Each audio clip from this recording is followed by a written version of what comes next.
C'est dimanche le 15 mai que le concert bénéfice intitulé « Un cœur, une île avec Marie » a eu lieu en l'église Sainte-Famille de l'île d'Orléans. Dans le but d'offrir une aide financière à toutes les paroisses de l'île d'Orléans, 50 choristes venant de ces 6 communautés ont uni leurs voix pour ce projet interparoissial. Ce chœur, formé pour l'occasion sous la direction de Mme Paul Laperrière, a présenté divers chants mariales entrecoupés de textes de réflexion invitant au recueillement pour rendre hommage en ce mois de mai à la Vierge Marie. Il y a à peu près un an, on avait parlé de projets qu'on voulait monter pour amasser des sous pour nos églises et tout ça. Et Paul Laperrière est arrivé avec ce projet-là, alors que je trouvais intéressant parce que ça permettait une collaboration de toutes les communautés, alors avec toutes les différentes chorales aussi. Il y a les chorales paroissiales, ceux qui chantent à nos églises, mais il y a la chorale aussi, le chœur de l'île aussi, il y a des gens qui se sont rajoutés à eux. Mais Paul a fait un beau travail, en tout cas, je suis très content du résultat que ça a donné. Et pour vous, quelles sont les forces et les faiblesses de projets interparoissial?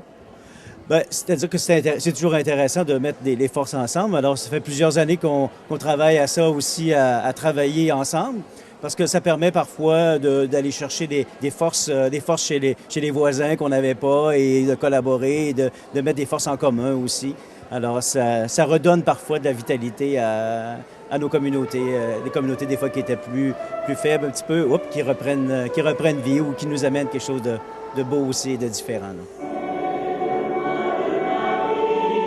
Dans le but d'amasser le plus de fonds possible et d'être présenté à un plus grand nombre de personnes, ce même concert, d'une durée de 2 heures, sera présenté une 2e fois en l'église Saint-Jean de l'île d'Orléans, dimanche le 29 mai prochain, dès 14 heures.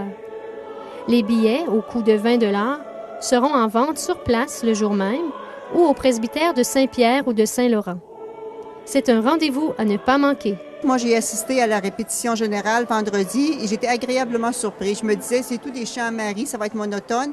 Et non, j'ai trouvé qu'il y avait eu une belle harmonie, puis un beau rythme de prière. C'était des mots priants.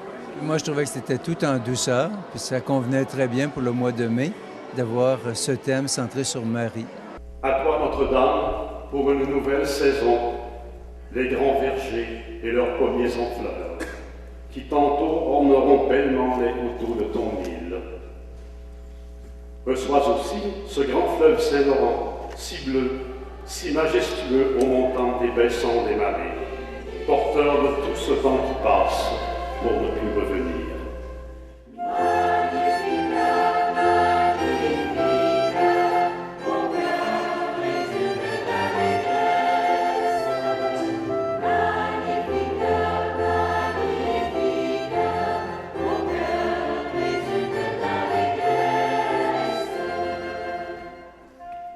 L'avenir est à la collaboration interparoissiale. Nous venons d'en voir un bon exemple. Par l'engagement de toutes les personnes baptisées avec leur pasteur dans des communautés vivantes, l'Église catholique gardera sa place comme partenaire d'une société en recherche de valeurs spirituelles. C'était Linda Doyon pour l'Église catholique de Québec.